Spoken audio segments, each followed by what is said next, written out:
बिहार में चुनाव का माहौल दिन ब दिन गर्मा रहा है। ऐसे में इस बार चुनाव के मैदान में नए चेहरे भी सामने आ रहे हैं। आइए इस नए उभरते नेता पर और उनके कामकाज पर नजर डालते हैं। बरौली विधानसभा क्षेत्र के कोयनी मांझी के निवासी डॉक्टर अभिषेक रंजन, जो कि एम्स के पूर्व चिकित्सक रह चुके हैं, उन्होंने राजनीति को भी जनहित सेवा के लिए अपने क्षेत्र में विकास हेतु, लोगों के प्रति समर्पण हेतु अपने IAS की नौकरी का त्याग कर दिया। उनका कहना है, सिस्टम में बदलाव करने हेतु, सब तक मदद पहुंचने हेतु सर्वोपरि विकल्प राजनीति को मानते हुए बेटा बनकर जनसेवा के रास्ते राजनीति में निर्दलीय उम्मीदवार के तौर पर विधानसभा चुनाव लड़ेंगे। आपकी जानकारी के लिए बता दें कि वैश्विक महामारी कोरोना संक्रमण से लेकर बाढ़ तक समाज के निचले पायदान पर खड़े लोगों तक आवश्यक सामग्री पहुंचने का कार्य उन्होंने किया है। वहीं स्वास्थ्य क्रांति के तहत 61,000 परिवार को निःशुल्क स्वास्थ्य सेवा दे चुके हैं। मेरा ग्राम पोस्ट कोयनी है, जो माझा ब्लॉक में पड़ता है, और ये बरौली विधानसभा क्षेत्र का है। तो अपने मिट्टी और अपने जन्मभूमि और जननी के क्षेत्र से मैंने निर्णय लिया कि मैं जनता के बीच सेवक के रूप में उतरूंगा। अगर हम बात करें बरौली विधानसभा क्षेत्र की, तो बरौली विधानसभा क्षेत्र में जो समस्याएं हैं वो आपको इतनी मूलभूत हैं कि अगर आप 2 से 3 दिन अपने क्षेत्र में, जैसे मेरे क्षेत्र में आपको मैं आमंत्रण दूं कि अगर आप आएँ तो आप देखेंगे कि उस क्षेत्र राजनेता जब चुन करके आता है, चाहे वो पूर्व के विधायक हो या वर्तमान विधायक, तो इन लोगों ने ना कभी जनसंपर्क की कोशिश की या जनता के बीच जा कर के इनके जन समस्याओं को सुने कि किसे राशन कार्ड की दिक्कत है, किसे वृद्धा पेंशन ना मिल रहा, किसे सरकारी योजना में लाभ नहीं मिल रहा। सारे के सारे लोग जीतते हैं, उसके बाद अपने आलीशान बंगले और महल में सो जाते हैं। जिसका फर्क ये पड़ता है कि जनता बिल्कुल नेतृत्व विहीन है। जनता और प्रशासन के बीच में एक बहुत बड़ा खाई है, जिसकी मार अभी आपने देखा कि माझा में इतना ज़बरदस्त विरोध हुआ, अस्पताल में भी तोड़फोड़ हुआ, उसके बाद लोग धरने पे स्वास्थ्यकर्मी बैठे। इसके अलावा जो आपको माझा के भैंसही गांव है, उसके अंदर विरोध हुआ, जो NH जाम हुआ, नेशनल हाईवे जाम हुआ, मुआवजे को लेकर के बार बार मांग हुई। बाढ़ में जो राहत नहीं मिल पाया कितने सारे पंचायतों में, इससे जुड़े कितनी सारी चीज़ें थीं। तो ये चीज़ें कब उत्पन्न होती हैं? जब कभी भी प्रशासन, अधिकारी और जनता के बीच में खाई आ जाए। ये खाई को पाटता कौन है? ब्रिज, सेतु। ये सेतु कौन है? विधायक। यहाँ तो 25-30 वर्षों से विधायक विलुप्त है। विलुप्त विधायकी का दौर ये चला कि वो जो ब्रिज और सेतु होती है वो बिल्कुल खंडित है। तो खंडित सेतु में जनता और प्रशासन के बीच में खाई है। न प्रशासन के द्वारा जनता की सुविधाएं मिल पा रही हैं और जनता का जो क्षोभ है वो कहीं ना कहीं सरकारी कर्मियों पर निकलता है। लेकिन इसमें राजनीतिक इच्छा शक्ति और बिल्कुल अपने आप को राजनेता समझ लेने वाला जो घमंड है, ये हमारे क्षेत्र के नेताओं को है। लेकिन इन दोनों के अलावा स्वास्थ्य, शिक्षा, रोजगार, युवाओं की बात, इनमें 100% हर जगह कमियां ही कमियां हैं। कारण ये कि कोई भी नेता आज तक कभी विकास को मुद्दा बनने ही नहीं देता बरौली विधानसभा में। और हम जब भी आते हैं समाज में तो हम किसी न किसी को एक आदर्श स्वरूप मानते हैं, जिससे हम इंस्पायर हो पाएँ, जिससे हम प्रेरणा लेकर के अपने आगे के भविष्य को देखें और प्रेरणा दें। अब कई दशकों से ऐसा कोई प्रेरणाजनक स्रोत बना नहीं बरौली विधानसभा में। जितने हमारे युवा हैं वो किसी भी शख्स को, मुझे अगर माने, जो मान रहे हैं जैसा आपने बताया आदर्श, तो 100% मेरा ये चुनाव युवाओं के आकांक्षा और उम्मीदों पर खरा उतरने के लिए जीत के बाद सुनिश्चित करने का मार्ग होगा कि हम युवाओं के लिए हर एक कार्य करेंगे जिससे युवा शिक्षा से रोजगार तक पहुँचे। युवाओं के अंदर खेल कूद के प्रति जो रुझान रहता है, बहुत टैलेंटेड युवा हैं, उन सारे युवाओं को प्रोत्साहन देते हुए हम लोग उनके टैलेंट के लिए अच्छी कोचिंग की व्यवस्था, उनको संसाधन संपन्नता देना। और इसके अलावा जो युवतियां हैं, युवा का मतलब केवल मेल युवा नहीं, जो युवतियां हैं उनके लिए हम लोग आत्मरक्षा के हेतु ताइक्वांडो, जूडो, इसकी ट्रेनिंग करानी स्कूल स्तर पर, इसकी शुरुआत करेंगे। यूथों के लिए जहाँ साक्षरता का अभाव है वहाँ हम कोशिश करेंगे कि पैड बैंक बना करके माहवारी के समय जो हमारी बहनें हैं उनको दिक्कत ना हो, वृद्ध महिलाओं को ना हो, उनको करें। शिक्षा, स्वास्थ्य, रोजगार, स्वरोजगार, ITI डिग्री कॉलेज खोल करके जो हमारे युवा पलायन करने को मजबूर हैं दूसरे ज़िले में, सिवान जाएं या छपरा जाएं, सारण जाएं, डिग्री कॉलेज के अभाव में, या गोपालगंज टाउन में आना पड़े, शहर में आना पड़े, इन सारी चीज़ों को दूर करने के लिए हम बिल्कुल संकल्पित हैं कि युवाओं से जुड़ी हर एक मुद्दे को हम अहम मुद्दा बनाते हुए अपने जीत के बाद हर एक युवा के आकांक्षा पे 100% खरा उतरेंगे। और इसमें कोई भेद नहीं होगा कि ये जनरल है, ये एससी है, ये एसटी है, ये ओबीसी है, ये युवा इस रिलीजन का है, ये उस धर्म का है, इस वर्ग का, कोई नहीं।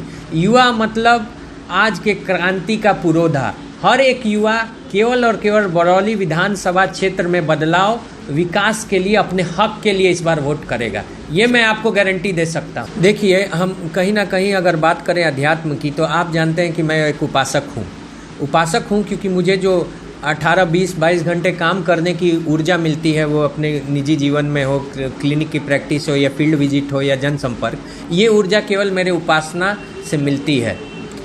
अब जब मैं उपासक और उपासना हूँ तो मैं जिसका भी आराध्य हूँ, मान लीजिए कि कोई मोहम्मदन है तो उनके आराध्य अलग हैं, कोई पंजाबी हैं अलग हैं, हिंदू के अलग हैं, हम सभी में कहीं ना कहीं एक समर्पण का भाव रहता है कि हमें कुछ देना चाहिए। उन्होंने जो मालिक ने हमें दिया उसके बदले जिनको अभाव है उनको कुछ देना चाहिए। अब ये देंगे कैसे? तो इसको देने के स्थल के रूप में मंदिरों को विकसित करना चाहिए, जहां आकर के न सिर्फ आपको मंदिर परिसर की बाउंड्री हो, सिक्योरिटी के लिए सीसीटीवी कैमरा हो, वहां पब्लिक टॉयलेट का अरेंजमेंट हो, वहां कम्युनिटी किचन की व्यवस्था हो, जो चीज़ें गुरुद्वारों में लंगर के स्वरूप होती हैं कि वहाँ अनेकाधिक लोग खाते हैं, वैसी व्यवस्था क्यों हम अपने मंदिरों में नहीं कर सकते? कर सकते हैं। जो बाहर से लोग आते हैं उनको रहने के लिए आप रूम बना सकते हैं कि कम से कम लोग हो। रेगुलर वहाँ पे जो आपके ब्रह्मचारी जी हैं, जो पंडित जी हैं, उन लोगों के आय के स्रोत, सारे लोगों को तो दान नहीं मिलता, आय के स्रोत के लिए हम उनके लिए कुछ चीज़ें कर सकते हैं ताकि उनका जीविकोपार्जन होते रहे, वो आपके धर्म को आगे बढ़ा रहे हैं। इसी तर्ज पे मंदिरों को, जो बड़े बड़े मंदिर, नपतो भवानी मंदिर हो गई, शिव जी का मंदिर है हमारे माझागढ़ बाजार में, बहुत पुरातन मंदिर है, इनको अपने धरोहर के रूप में विकसित करने की ज़रूरत है। और ये बरौली का घोर दुर्भाग्य है कि पूर्व पर्यटन मंत्री होने के बाद भी यहाँ कोई कार्य नहीं हो पाया। देखिए, मैनिफेस्टो की बात करें तो ये बहुत डिटेल्ड है। शिक्षा, महिला जो हमारे यहाँ बीएड कॉलेज नहीं है, ताकि हमारी जो बहनें हैं वो कम से कम टीचर्स ट्रेनिंग ले पाएँ, उनको शिक्षा मिल पाए, उसे प्रशिक्षण मिले। शिक्षा से रोजगार तक, ये हम लोगों का सबसे अहम मुद्दा होगा युवाओं के लिए कि उन्हें ऐसी शिक्षा और उनको ऐसा प्रशिक्षण मिले सत्यापित होकर, जिससे उनको स्वरोजगार में भी फायदा मिले, लघु उद्योग के द्वारा सूक्ष्म लघु उद्योग लगाकर, और उस शिक्षा के बदौलत हम उन एक एक रोजगारों को बिना पलायन किए विकेट हो ITI के माध्यम से, जिससे वो कहीं भी जा कर के सुविधा ले पाएँ। दूसरा सबसे अहम मुद्दा, युवाओं को खेल कूद में प्रोत्साहन देना, युवतियों को आत्मरक्षा के लिए आपको मैंने बताया कि ट्रेन करना फीमेल टीचर्स से। Blood bank, blood collection centre नहीं है। 40-50 किलोमीटर का हाईवे गया है, उस हाईवे में एक भी ट्रॉमा केयर सेंटर नहीं है, जिसके वजह से एक्सीडेंट के विक्टिम्स को हम लोग स्थापित कर पाएँ, बैलेंस कर पाएँ, उसके बाद उसे कहीं रेफ़र करें। मूलभूत सुविधा में स्वास्थ्य व्यवस्था बिल्कुल लचर है, इसको हमें सुधारना सबसे पहला एम रहेगा, ताकि हम लोग मैक्सिमम लोगों की जानें बचा पाएँ। सबसे ज़्यादा ध्येय यही रहेगा कि बिना भेदभाव के सारे लोगों को स्वास्थ्य सुविधा उनके घर घर जा कर के दें। 35 के 35 पंचायत में हम टेलीमेडिसिन का सेंटर खोलेंगे, जिससे उनका इलाज डायरेक्ट डॉक्टर से 24 घंटे इमरजेंसी सेवा के रूप में हो पाएगा। स्वास्थ्य, शिक्षा के बाद रोजगार की हमने बात की। महिला सशक्तिकरण एक अहम मुद्दा है। महिलाओं की आवाज़ ना कभी सुनाई जाती है, ना कभी दिखाई जाती है। बरौली विधानसभा में 50% आबादी को उनका वाजिब हक मिलेगा। महिलाओं को, युवतियों को आत्मरक्षा के हेतु, जैसे मैंने बताया कि हम उन्हें ट्रेन करेंगे, उनके कौशल विकास में प्रोत्साहन देने के लिए सिलाई मशीन इत्यादि देनी हो गई, या आपको पेंटिंग, आर्ट्स, नृत्य कला, संस्कृति में उन्हें प्रोत्साहन देना हो गया कि युवतियां अगर चाहें तो अपना स्वरोजगार से बुटीक इत्यादि खोल पाएँ और ब्याह के बाद भी जहां जाएं वहां उनका इनकम हो, इसलिए हम उन्हें ट्रेनिंग करेंगे। तीसरा अहम मुद्दा, सेल्फ हेल्प ग्रुप, छोटे छोटे इकाइयाँ बना करके जो महिलाएँ, कोई भी महिला मध्यम वर्ग की या जो हमारे सामाजिक परिवेश से है, सुबह 4 से 5 घंटे और शाम में 4 से 5 घंटे कार्य होता है। दिन भर का समय अगर बच्चे बाहर हैं तो जाता है, घर में है तो छोटे हैं तो अपने पढ़ाई में बच्चे समय देते, वो खाली है। सेल्फ हेल्प ग्रुप बनाकर हम किसान का चाची जो हमारी मुजफ्फरपुर की पद्मश्री थे, आप जानते हैं कि उन्हें मिला है सम्मान, उसी तर्ज पे हम सेल्फ हेल्प ग्रुप बनाकर पहले बार बरौली विधानसभा में ऐसे छोटे छोटे इकाइयां बनाएंगे, समूह, जिनका काम होगा कि महिलाओं की आमदनी में बढ़ोतरी हो। इसके लिए हम लोग छोटे छोटे लघु अति सूक्ष्म उद्योग, अचार हो गया, पापड़ हो गया, जो घर पे लोग बनाते हैं उन्हें उनसे बनवा करके उसकी ब्रांडिंग मार्केटिंग अच्छे एक्सपर्ट टीम के द्वारा सारे मुख्य बाज़ारों में करेंगे। इससे क्या होगा कि अगर एक महिला की इनकम बढ़ेगी तो वो इनकम पूरे परिवार की इनकम और समाज की इनकम बढ़ेगी। महिलाओं का स्वास्थ्य, पैड बैंक बनाना, इसके साथ साथ महिलाओं को विटामिन डी की गोलियां हम नियमित तौर पे देंगे, जिससे उनके कमर के दर्द और घुटने में आराम मिलेगा। छोटे छोटे मसौदे तैयार करेंगे महिला सशक्तिकरण की, जिसमें स्वास्थ्य, महिलाओं की और महिला का रोजगार, स्वरोजगार बहुत अहम मुद्दा है। कृषि पे आइए। कृषि में अगर हम चाहें बहुत सारी चीज़ें कर सकते हैं। चीनी मिल आज भी हमारे लॉस में जाते हैं। चीनी मिल के द्वारा कितने सारे किसानों का बकाया रह जाता है और किसान को वाजिब समय पे पेमेंट नहीं मिलता। अब सोचिए कि अगर कोई 1-1.5 लाख रुपए, 2 लाख रुपए कर्ज लेकर के अपने गन्ने को उगाता है, रोपनी करता है, फिर उसको कटनी करता है, चीनी मिल में दिया, उसके बाद 1-1.5 साल 6 महीने के बाद पेमेंट मिले तो उसका सूद तो उसको चलते रहता है। कहीं तो हर कोई तो बैंक से सूद फ्री तो मिलता नहीं है। पेमेंट लेट हुआ, किसी को बच्ची की शादी करनी हुई, ये तो हो नहीं पा रहा। कृषि में खाद्यान्न में प्रोडक्टिविटी कैसे बढ़े, पर हेक्टेयर कैसे बढ़े, खाद्यान्न के अलावा ऑर्गेनिक फार्मिंग, कैश क्रॉप्स, जैसे आप कैश क्रॉप्स की बात करें, फूल में अगर हम बात करें कि ऑर्गेनिक फार्मिंग की, और साथ ही साथ लेमन ग्रास इत्यादि जो आजकल ट्रेंड में है, ऐसी खेती करें जिससे खाद्यान्न के अलावा बहुत ज़्यादा आमदनी बढ़े किसानों की। ऑर्गेनिक फार्मिंग जो कि पूरे के पूरा 100% सिक्किम स्टेट जो है, आप जानेंगे कि ऑर्गेनिक फार्मिंग पे बेस्ड है। ऐसे प्रोडक्ट्स, ऐसी चीज़ें उत्पादित करें जिससे किसानों का आमदनी बढ़े, क्षेत्र में 2 पैसा आए, उसके ऊपर ध्यान देने की ज़रूरत है। हर एक गरीब को बिना जाति पाति भेद के जो भी सरकारी योजना है उसका 100% ज़मीनी स्तर पे लाभ मिले। विधायक के तौर पे सबसे पहला 100 दिनों का कार्य होगा कि पूरे क्षेत्र के जितने भी लोग वंचित हैं, चाहे वो दिव्यांग भाई हों, चाहे वो गरीब भाई हों, जिनके पास जो सरकारी मदद मिलनी थी वो प्रशासनिक अभाव में या क्षेत्र के विधायक के अभाव में नहीं मिल पाती थी, उसको मैं प्रथम 100 दिन में सबसे पहले ठीक करूँगा। हर एक आदमी को उसका वंचित हक मिलेगा। जो सरकार पैसा 100 रुपया छोड़ती है पटना से, उसे यहाँ आकर के 10 रुपया में नहीं बदलने दूंगा। 100 रुपया पटना का बरौली में आके 100 रुपया ही मिलेगा गरीब के जेब में। ये मेरा सबसे पहला काम रहेगा 100 दिन का, हर एक आदमी को उसका हक दिलाना। बरौली की जनता के लिए मेरा संदेश जो है वो केवल एक रहेगा कि हमनी के 30 बरस हो गई, देखत देखत हमनी के छोट रनी सन, 32 साल के आयु बा अभी हमार।